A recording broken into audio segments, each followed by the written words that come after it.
Hello everyone, in today's video we will discuss the chapter from M.Laxmikanth, that is Directive Principles of State Policy or DPSP. Let's start. Okay, so DPSPs are a set of guidelines and principles given to the state for governance of the country. These principles are contained in Part 4 of the Indian Constitution covering Article 36 to 51.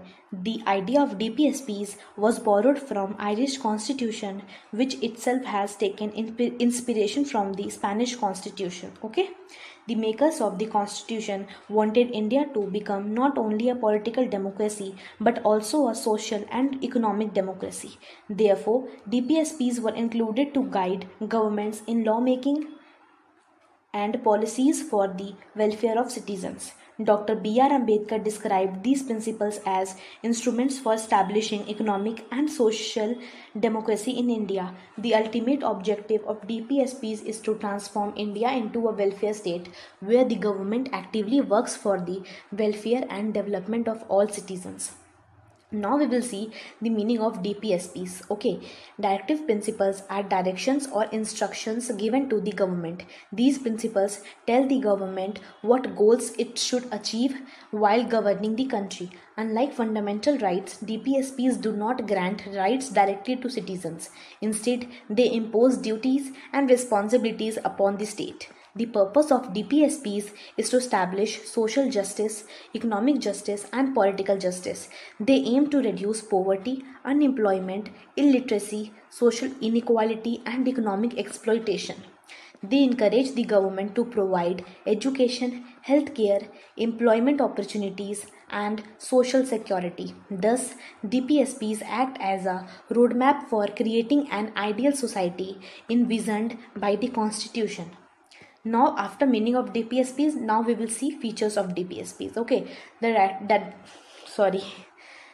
directive principles are contained in Part 4 of the Constitution. They extend from Article 36 to 51. One important feature is that they are non-justiciable. Okay, this means citizen cannot go to court to force the government to implement them. However, they are not meaningless. Article 37 clearly states that DPSPs are fundamental in the governance of the country. Governments are expected to consider these principles while framing laws and policies. DPSPs impose positive obligations on the state. This means the state must take active measures to improve people's life. They serve as moral and political obligations upon governments. A government that ignores DPSPs may face criticism from citizens and opposition parties. Now, sources of DPSPs. The concept of directive principles was mainly borrowed from the Irish Constitution. However, the principles themselves have different ideological origins. First is the Socialist Principles, which were inspired by socialist ideas of equality and welfare. Second is the Gandhian Principles, which reflects the Mahatma Gandhi's vision of rural development and village self-government. Third is a Liberal Intellectual Principle, which was based on liberal democratic ideals such as justice, peace, and independent judiciary. Thus, DPSPs represent a blend of Indian traditions and modern constitutional ideas. Starting with Article 36, which is a definition of state. Now, Article 36 defines the term state for the purpose of DPSPs. The meaning of state is the same as provided in under Article 12 of the Constitution. It includes central government, state government, parliament, state legislatures, local bodies, municipalities, panchayats, and other authorities under government control. Therefore, every government institution is expected to implement DPSPs. Now, Article 37, which is the application of DPSPs. Article 37 explains the legal position of DPSPs. It states that DPSPs are not enforceable by courts. This means courts cannot issue orders compelling the government to implement them. However, Article 37 also states that DPSPs are fundamental in the governance of the country. The Constitution imposes a duty upon the state to apply these principles while making laws. Therefore, although DPSPs cannot be enforced legally, they carry immense constitutional significance. Now we will see classification of DPSPs. The constitution itself does not classify DPSPs. However, constitutional scholars have divided them into three categories. First is socialist category, aim at social and economic justice. Second is Gandhian principle, socialist principle, and second is Gandhian principle, reflect Mahatma Gandhi's philosophy, and third is liberal intellectual principles, promote liberal democratic values. This classification helps us to understand the objectives behind various directive principles, starting with socialist principle. The socialist principle seeks to establish a welfare state. They aim to reduce inequalities in wealth and opportunities. They emphasize fair distribution of resources. They seek protection of workers, women, children, and weaker sections. The objective is to ensure that economic development benefits all sections of society. Important articles include Article 38, 39, 39A, 41, 42, 43, 43A, and 47. Starting with Article 38. Article 38 directs the state to promote the welfare of the people. The government should establish a social order based on justice. Justice here means social justice, economic justice, and political justice. The state should reduce inequalities in income, status, facilities, and opportunities. The article was strengthened by the 44th Constitutional Amendment. Its aim is inclusive development and equitable growth. Now, Article 39, which contains several important directives. The state should ensure that all citizens have adequate means of livelihood. Men and women should have equal opportunities. Ownership and control of material resources should serve the common good. Economic wealth should not become concentrated in a few hands. There should be equal pay for equal work for both men and women. Workers should not be forced into unsuitable occupations. Children should be protected against exploitation and moral abandonment. This article forms the foundation of India's social justice framework. Now, Article 39A, which was added by the 42nd Constitutional Amendment Act 1976. It directs the state to provide equal justice to all citizens. Justice should not depend on wealth or social status. Poor people should not be denied access to courts. Therefore, the state should provide free legal aid. The Legal Services Authorities Act 1987 was enacted to implement this provision. Next is Article 41, which deals with social security. It directs the state to provide right to work, right to education, and public assistance. Public assistance may be provided during unemployment, old age, sickness, or disability. However, implementation depends upon the economic capacity of the state. Next is Article 42, which focuses on workers' welfare. It directs the state to ensure human working conditions. Workers should be protected from exploitation. The state should provide maternity relief to women workers. This article forms the basis of labor welfare laws and maternity benefit legislation. Now, Article 43, which directs the state to provide living wages to workers. A living wage means sufficient income for a decent standard of living. Workers should have opportunities for recreation and social life. The article also promotes cottage industries in rural areas. This supports employment generation and rural development. Now, Article 43A, which was added through the 42nd Amendment Act. It directs the state to ensure workers' participation in management. Workers should have a voice in industrial decision making. This promotes industrial democracy. It improves cooperation between employers and employees. Now, the last is Article 47, which places responsibility on the state to improve public health. The government should raise nutritional standard. The standard of living of citizens should improve. The state should prohibit consumption of intoxicating drinks and harmful drugs. Only medicinal use should be permitted. This article forms the basis of many public health and prohibition policies. Second principle is Gandhian principle. The Gandhian principles reflect Mahatma Gandhi's vision of India.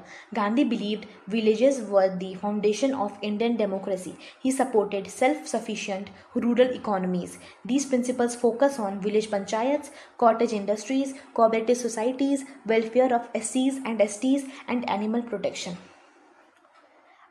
in Gandhian Principles, starting with Article 40, which directs the state to organize village panchayats. These institutions should function as units of local self-government.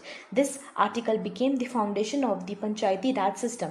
The 73rd Constitutional Amendment later strengthened local self-government. Now Article 43, which promotes cottage industries. These industries provide employment in rural areas. They preserve traditional Indian skills and crafts. Now Article 43B, which was added through the 97th Constitutional Amendment. It directs the state to promote cooperative societies.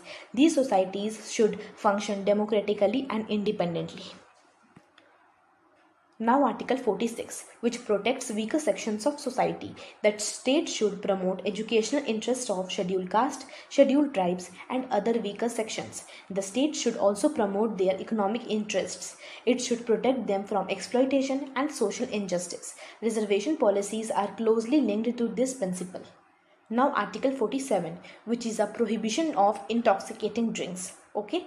Next is Article 48, which deals with agriculture and animal husbandry. The state should modernize agricultural practices. Scientific methods should also be adopted. Animal husbandry should be organized scientifically. The article also directs prohibition of slaughter of cows and milch cattle. Now, next principle is liberal intellectual principle, which is the last principle of DPSP. These principles reflect modern democratic values. They focus on uniform laws, education, environment protection, judicial independence, and international peace. They seek to strengthen democratic institutions and national development. In liberal intellectual principles, we will start with Article 44, which directs the state to secure a uniform civil code for all citizens. Currently, different religious communities follow different personal laws. A uniform civil code would establish common civil laws for everyone. It relates to matters like marriage, divorce, inheritance, and adoption. The aim is national integration and equality before law. Now we will discuss Article 45. Originally, Article 45 provided free and compulsory education up to 14 years. After the 86th Constitutional Amendment, this responsibility was shifted to Article 21A. Now, Article 45 directs the state to provide early childhood care and education to children below 6 years. This supports children's physical and mental development. Next is Article 48. Article 48 talks about scientific agriculture and animal husbandry. Now Article 48A, which directs the state to protect forests, wildlife and the environment. Article 49 requires protection of monuments and heritage sites of national importance. Article 50 directs separation of judiciary from executive. This ensures judicial independence and impartial justice. Next is Article 51, which promotes international peace and security. It encourages friendly relations among nations and respect for international law. Okay. Next is DPSPs added by Constitutional Amendment. Two important Constitutional Amendment added new DPSPs. First is 42nd Constitutional Amendment Act 1976. This amendment is often called the mini constitution because it introduced many significant changes.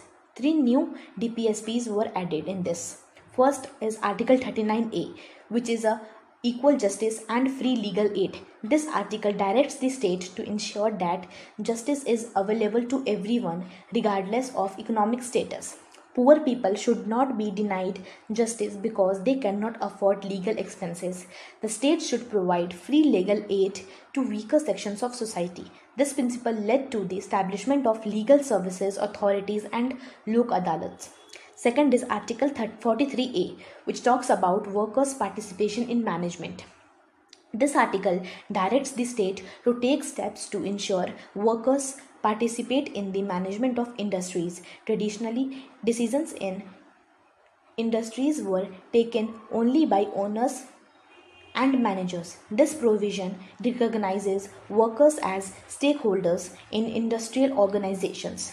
The objective is to promote industrial democracy and better labor management relations.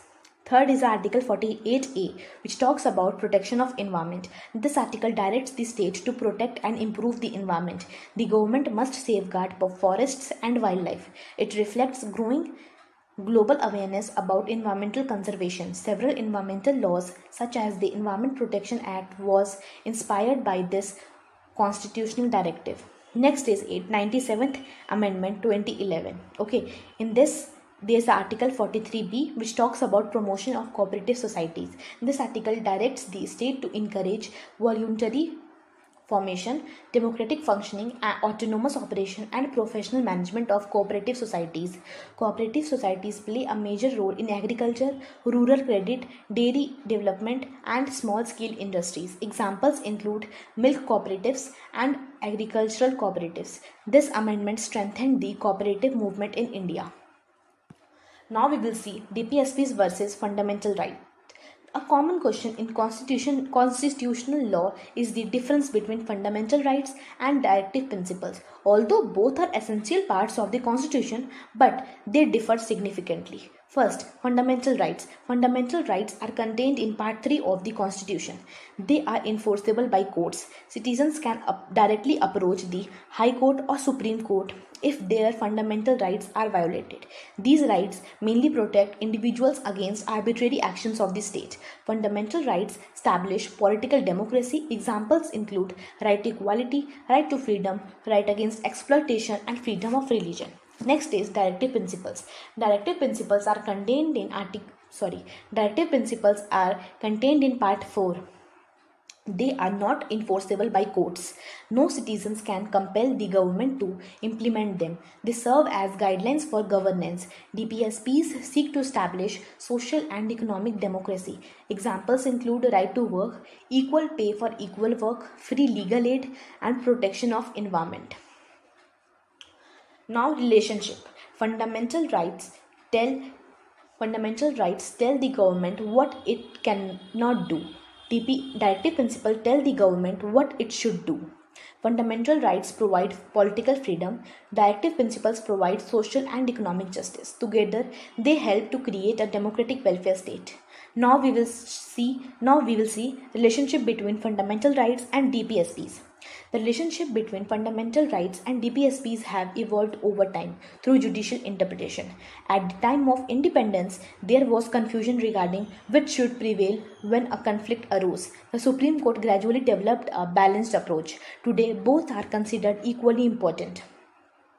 The judiciary attempts to harmonize them rather than treat them as opposing concepts. The ultimate objective is to achieve the constitutional vision of justice and welfare. Now we will see important Supreme Court judgments related to DPSPs. Several landmark judgments shaped the relationship between fundamental rights and DPSPs. First is Champakam Dorairajan Case 1951.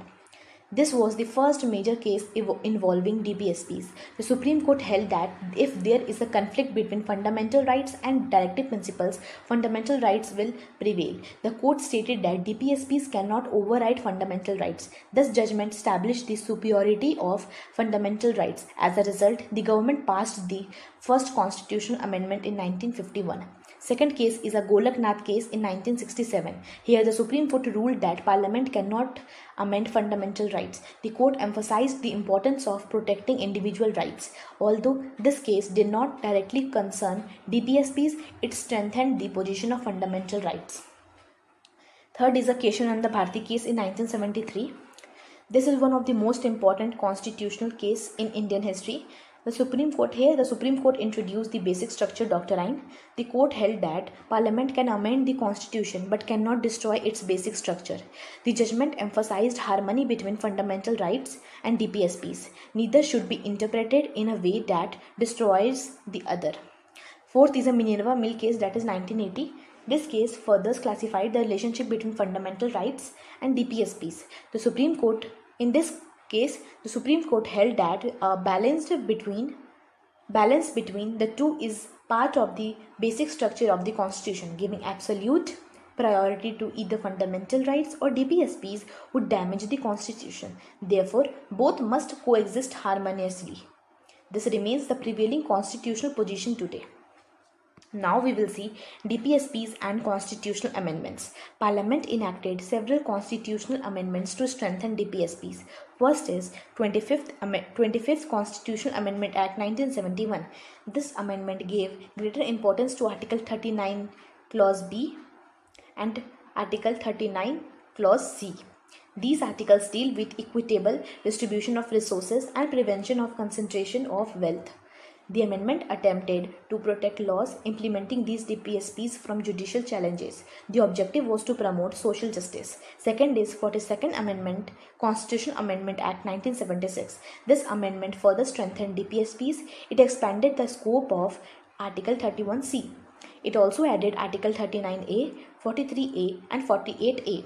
The amendment sought to give greater importance to social and economic welfare. Third is the 44th Amendment 1978. This amendment restored balance between fundamental rights and DPSPs. It corrected some excess introduced by the 42nd Amendment. The amendment reinforced constitutional equilibrium.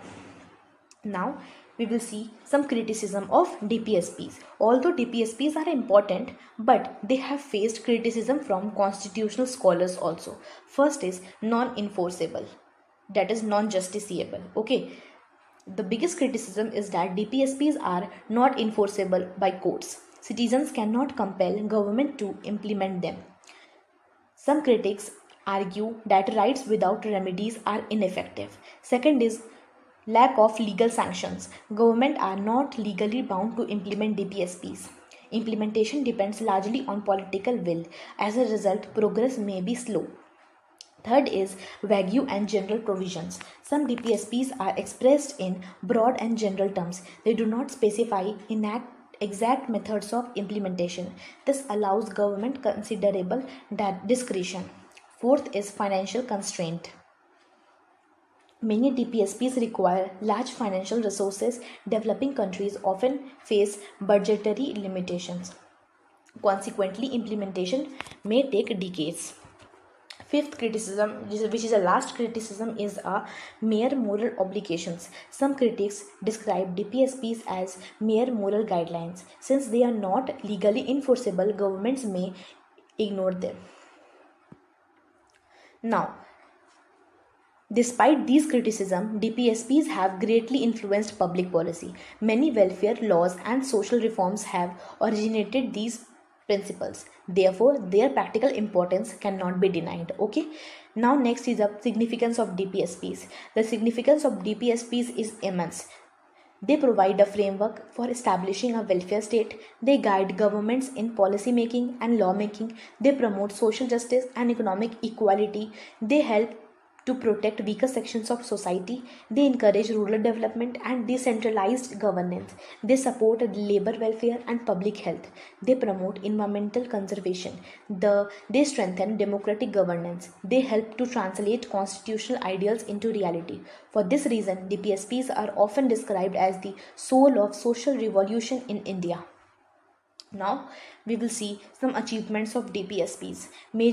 Many major government policies and reforms can be traced to DPSPs. For Panchayati Raj system, which is inspired by Article 40, strengthened through the 73rd Constitutional Amendment, promoted grassroots democracy, which is the first point, achievements of DPSP. Second is a free legal aid, which is inspired by Article 39A, implemented through legal services authorities and improved access to justice. Third is labor welfare laws, inspired by Article 42 and 43, provided maternity benefit and better working conditions and protected workers' rights.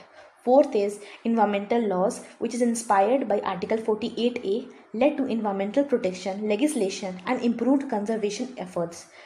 Next is environmental reforms, which is inspired by Article 41 and 45, contributed to universal education initiatives, eventually resulted in the right to education. Next is social welfare program. Several welfare schemes aimed at poverty, alleviation, employment generation, healthcare and nutrition have their roots in DPSPs. Thus, DPSPs have significantly influenced Indian governments. Now, at last, I want to say that DPSPs of state policy, Directive Principles of state policy, are one of the most visionary parts of the Indian Constitution. Although they are not enforceable by courts, they provide direction and purpose to governance. They represent the aspirations of constitution makers for a just and equitable society. Fundamental rights guarantee political democracy. Directive principles seek to establish social and economic democracy. Together, they form the foundation of the Indian welfare state. The Supreme Court has repeatedly emphasized that harmony between fundamental rights and DPSPs is essential for preserving the Constitution's basic structure. Therefore, DPSPs remain a powerful instrument for achieving the constitutional goals of justice, liberty, equality, and fraternity. At last, this slide is related to quick revision of this chapter. First point is part 4. Article 36 to 51 DPSP belongs to this, which is inspired by Irish Constitution. It is non-justiciable. There are 3 categories in DPSPs. First is Socialist Principle, second is Gandhian Principle, third is Liberal Intellectual Principle. Its aim is a welfare state. There are 4 cases: Champakam, Dorairajan, Kesavananda, Bharati, Minerva Mills, and there are many amendments in DPSPs: 25th Amendment, 42nd Amendment, 44th Amendment, and 97th Amendment. That's it for this chapter. Thank you. See you in the next video with new chapter. Till then, Jai Hind.